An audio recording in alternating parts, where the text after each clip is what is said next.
Oh, I guess I can talk about um, how my perception about life, about work, about hard work shifted, right? So, I mean, I guess I have talked about this in some of my past live streams, but I don't know if you guys are familiar with Dr. Huberman. And I remember I used to watch a lot of his content, not anymore, but one of the podcasts I watched, he was talking about work ethics and hard work and stuff and self-discipline, and he was citing one study where like it showed when people or how when people learn the best, right? When they're trying to learn something new, what is the ideal condition for them to learn the best. And one thing I remember is that when people try to learn something new, when there is 85 to like 90% or like 80 to 85% success rate, that's when they learn the best. So anything above like 85%, that's too easy, he said. So people quickly lose interest, he says, like when they're trying to learn something, and if it's too easy, when they have above 90% success rate, when they try to learn something new, that's too easy, and people just quickly lose interest. Also, on the other hand, when they're trying to learn something new, and if their success rate is below 80%, people give up because it's too hard. So the ideal success rate is somewhere between 80 to 85%, something like that. I don't know, don't quote me on like the exact number, but it was something like that. Like the idea is that you can't have something that's too hard or that's too easy if you're trying to learn something new and if you want to give yourself an ideal environment. And I thought that was really interesting, and I think I could relate to that study a lot. Because growing up, I really had this belief that anything is possible, anything can be achieved if you set your mind to it. And people who oppose that idea, oppose that belief, are lazy as people.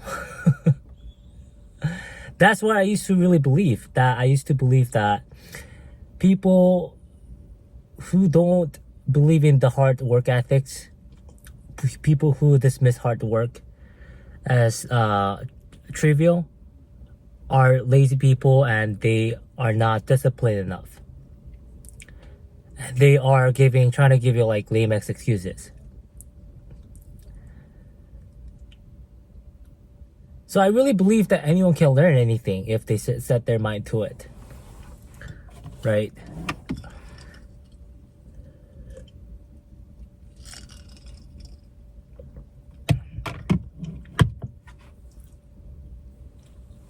Hey, Morio Anime, what's good?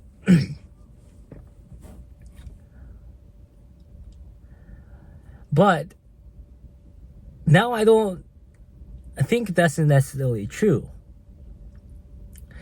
I think we are all born with limitations and limitations to our capacities.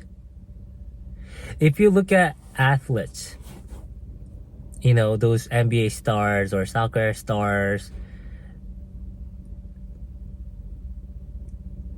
it's given that they did put in a lot of work.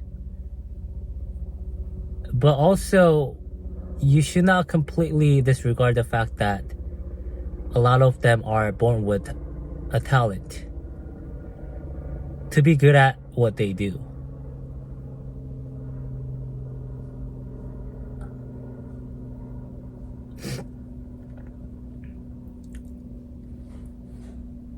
And also, when you look at pretty much every industry, right? Music, acting, sports, arts. It's full of people who are talented. And we have no problem calling these people talented. However, when it comes to academia, right?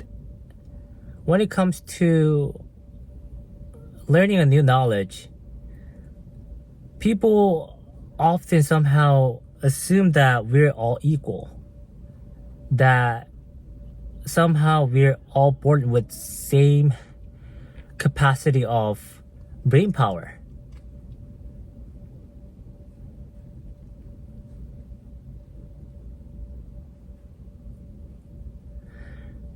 I remember sitting in a discrete math class at Berkeley, and that class is mainly about like proving math algorithms, right? A bunch of math proofs. And that's one of the classes I struggled the most. And believe it or not, I really, really tried hard. Tried to like understand the obscure, the complex, very complicated concept and idea behind all these sophisticated algorithms and proofs. These genius mathematicians found that discovered like many, many years ago.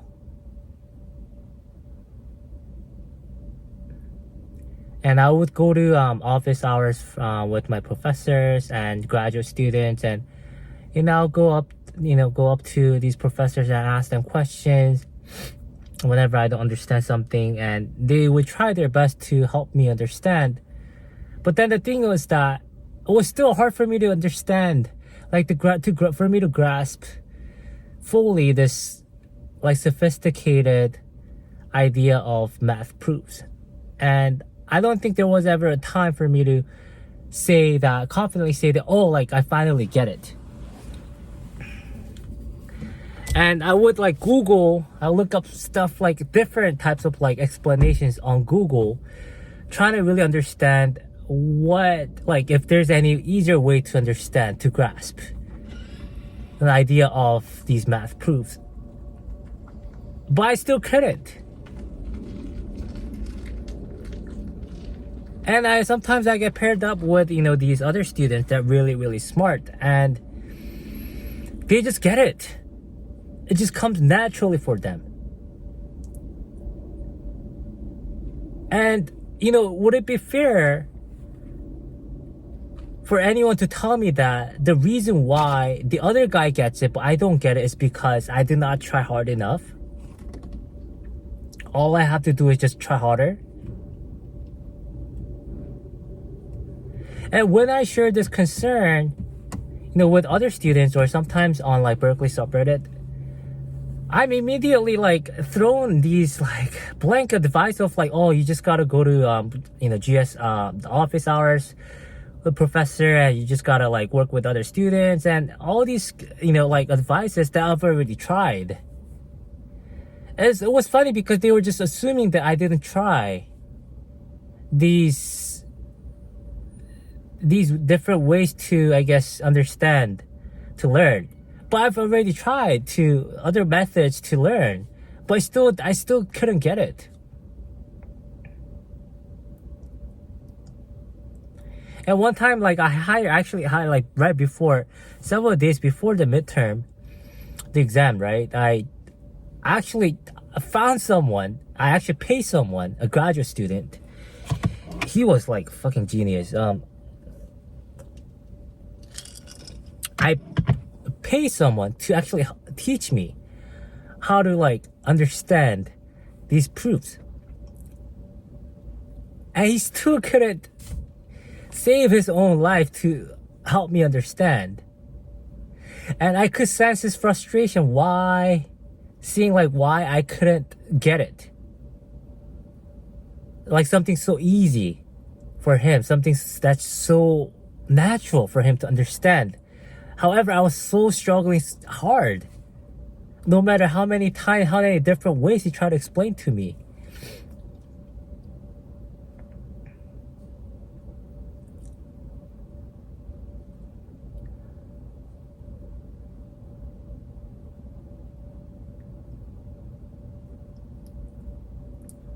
And the more fucked up thing is that I was telling myself that I wasn't trying hard enough.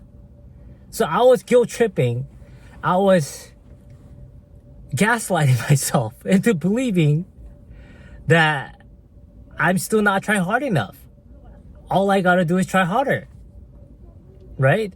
Because our society's message to those who fail, to those who give up, is that the reason why you fail, the reason why you're giving up is because you did not try hard enough.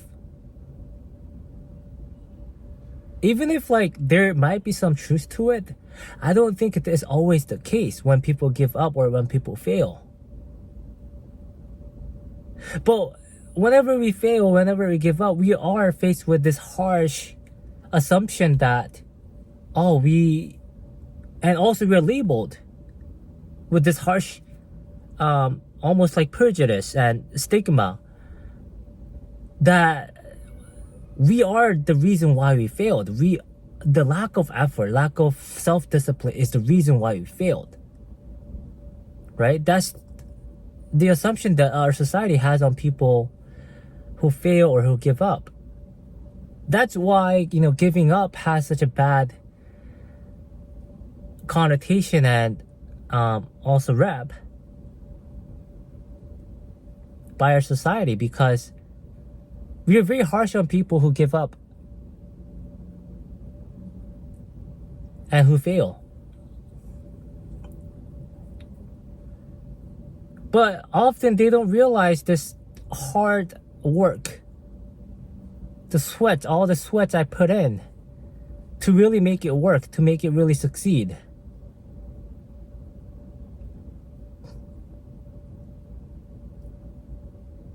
And again, we ourselves also tell this message to ourselves that, we all gotta try harder.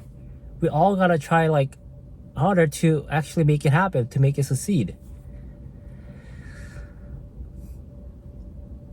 And then when we are faced with another failure and after failure, we kind of don't know what to do anymore, right? Because we can only try so much.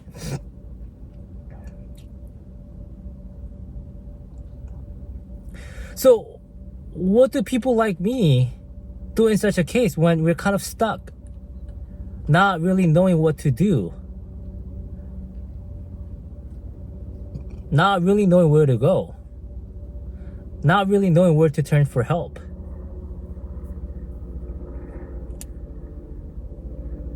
And I'm still stuck with this idea, like when it happens, when I fail, it must be me, right? It must be lack of my effort. So let's just keep grinding. But then again, you can only do so much. And what happened to me is that I fell into really, really deep and severe depression. I felt helpless. I felt useless. I felt stupid. I felt hopeless.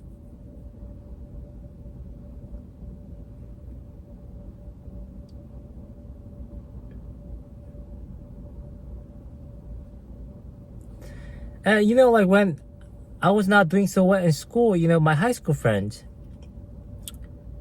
they were very confused, right? They were very confused why I was struggling in college, because they always had this idea that I'm a smart kid, that I'm so smart that I would just succeed no matter what. And then they have this assumption that I'm just slacking off.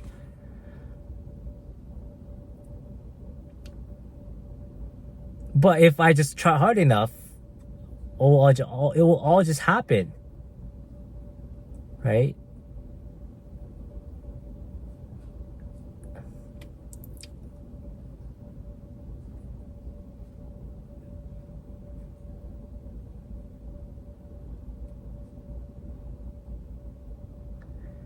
And I was confused too, right? I mean,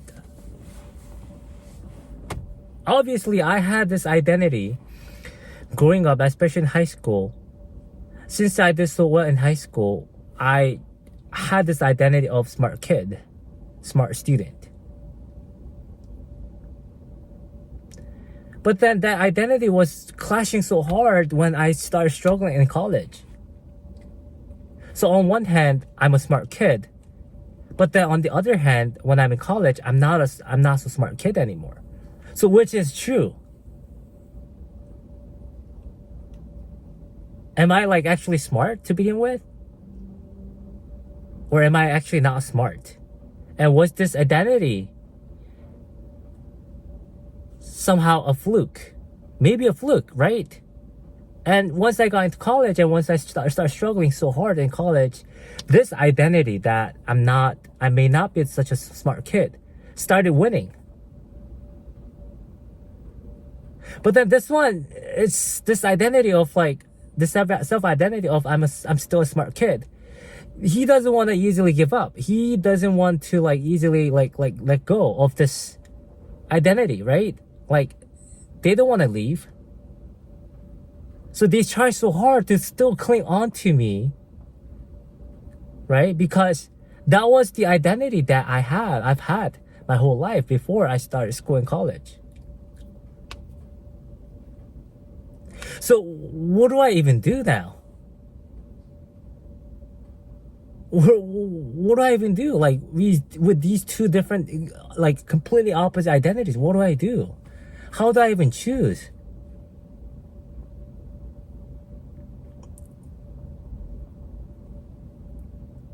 It was so confusing. I was so confused and perplexed. What do I even do?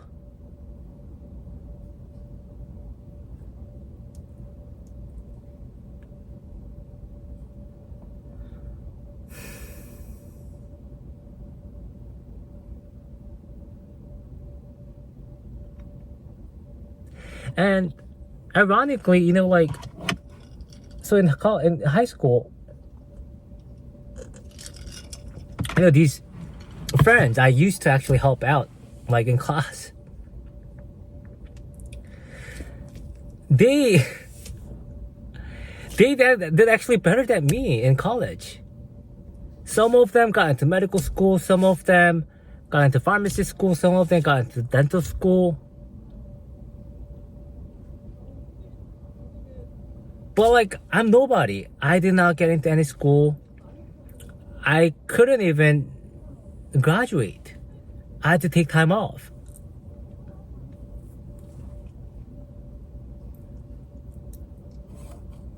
So again, that was confusing to me because these people, these friends I used to help out with their schoolwork, right? That I used to strongly believe that was less smarter than me. They all succeeded, but why can't I succeed? Why can't I make it happen? When all these kids I used to help, they all succeeded and they made it happen, right? It just was not making any sense. So it was a cycle of like, just vicious cycle of just depression, and then maybe telling myself to try harder, and I try harder again, and then it doesn't work out, and I fall into even more severe depression. And then I tell myself, I guilt trip myself, and I gaslight myself. All I gotta do is try even harder, and I try harder, still doesn't succeed. I fail miserably, fall back into depression. So it just keeps going in that loop.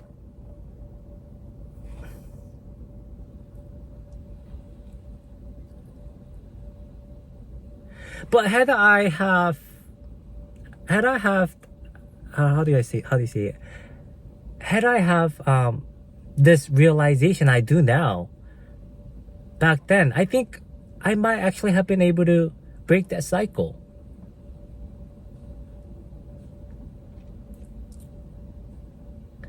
Had I have had the courage to actually choose another career, another major, that actually might be capable of doing and doing well. I think I might have been a lot better off. But also this ego, like this core ego, right? That's so deeply stuck with me, right? Just deeply rooted inside of me my whole life, right? This self-ego.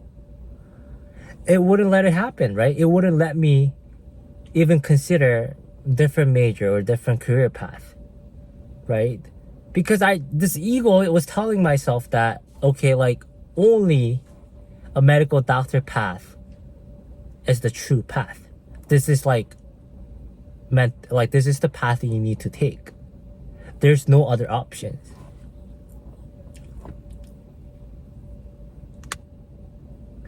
So because of this ego, I just was pretty much wasting my life, wasting my whole time. Just going in that loop, that depression and try harder loop.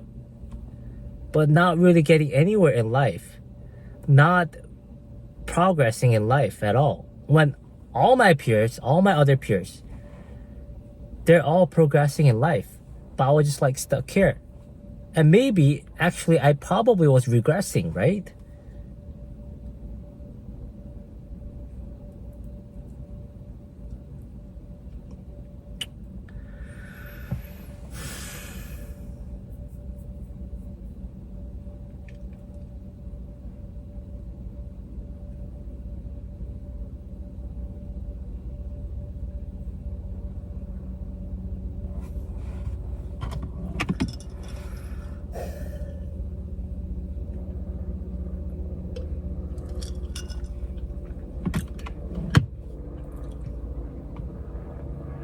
But once I was able to let go of the ego, which happened in my early mid 30s, finally, that's when I gave myself another look at other fields of careers, other career paths.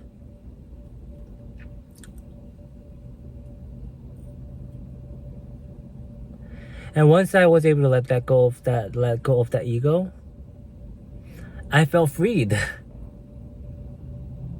I felt really liberated.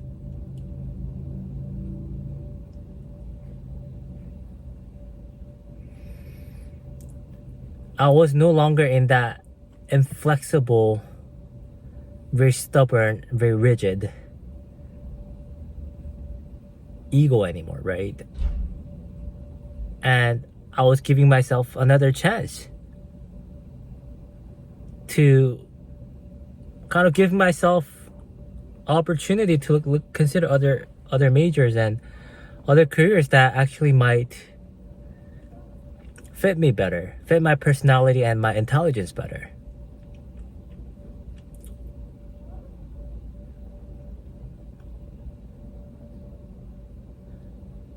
And that's when things start to change for me, for the good, for the better, right? So technically, you may say, and people may say, that I did give up. And yes, it's true that I did give up. But I gave up only after I have given many, many attempts, many, many tries, and put in enough effort to say that, okay, I've tried hard enough. This is not going anywhere. I'm not cut out for it, and that's okay. It's time for me to move on.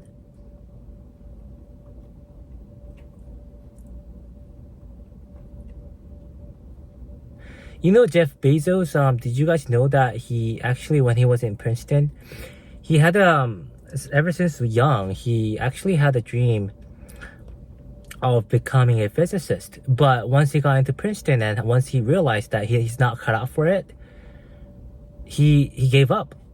Once he realized that his peers were a lot smarter than him, a lot more intelligent than him, and he realized that he just wasn't cut out for it, like he's not smart enough to do it, he switched over to computer science.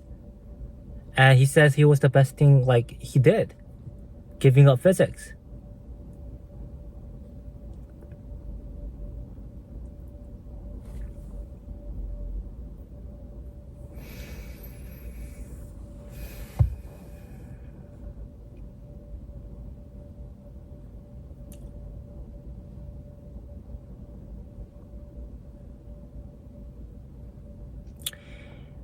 Nelson, that's what I'm doing right now, and I feel like I'm not getting anywhere either.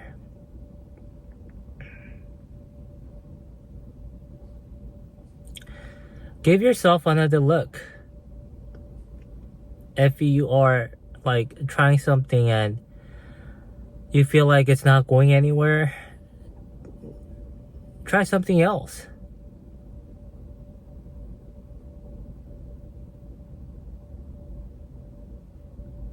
For me, when I first started college, getting into medical school was my goal.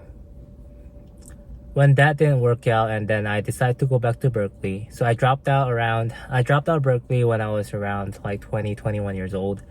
And then I went back to Berkeley around the age of 33. When I went back, I switched my major from biology to cognitive science, believing that I'm cut out to become a software engineer. And here's another thing. I kind of was okay. It's fairly good at like computer science, like coding. But God, I freaking hated coding. I freaking hated reading the documentation, you know, those long walls of text and documentation whenever you look up like certain stuff. I freaking hated it. I hated learning a new coding language, right? Like my favorite language is Python because it was very simple, but I hated everything else. I hated Java, I hated C++, I hated JavaScript, I hated everything else. Python was very simple. But anyways, I just hated it. I didn't like it. I hated the feeling of hitting the wall constantly. You know, like whenever you get to solve an algorithm or like solve a problem, yeah, like you are rewarded with a feeling of accomplishment. But that feeling only lasts what? Like 30 minutes, an hour? That's it. And then you're stuck with another problem and you're like banging your head against the wall. I'm like, oh my gosh, why am I even doing this, right? So I hated coding, but I kept pushing it, right? So when I graduated, so I did not have an internship under my belt, so I decided to work on like my personal project. So I was like creating my own personal portfolio to strengthen my resume, but that didn't go anywhere. You know, I deep inside I think I knew that it wasn't for me, right? I just couldn't see myself doing coding for the rest of my life. I only was doing it because of the money, like good money, right? But I didn't like it that much. I didn't like the idea of like that constant learning. There's a lot to learn when you code. There's never ending learning curve. There's so many things to learn, and tech, they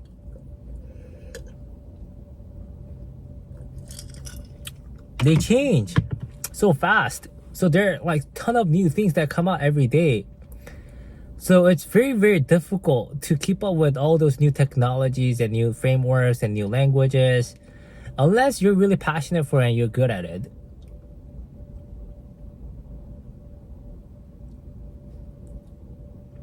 So I'm really glad I gave up on that too. And I decided like, I chose something else afterwards. And this time it wasn't that hard for me to let that go, because I was already kind of trained in a way that like giving up something after I try it, it's okay. It's not the end of the world. So it was much easier this time around for me to look elsewhere other than coding. I was not so married to the idea that, oh, like coding is like, I never should not give up no matter what. Giving up is for losers. I cannot give up. I did not say anything like that to myself, because it wasn't going to do me like any good. Cloud or Junior, Kenji drinking grass water. This is actually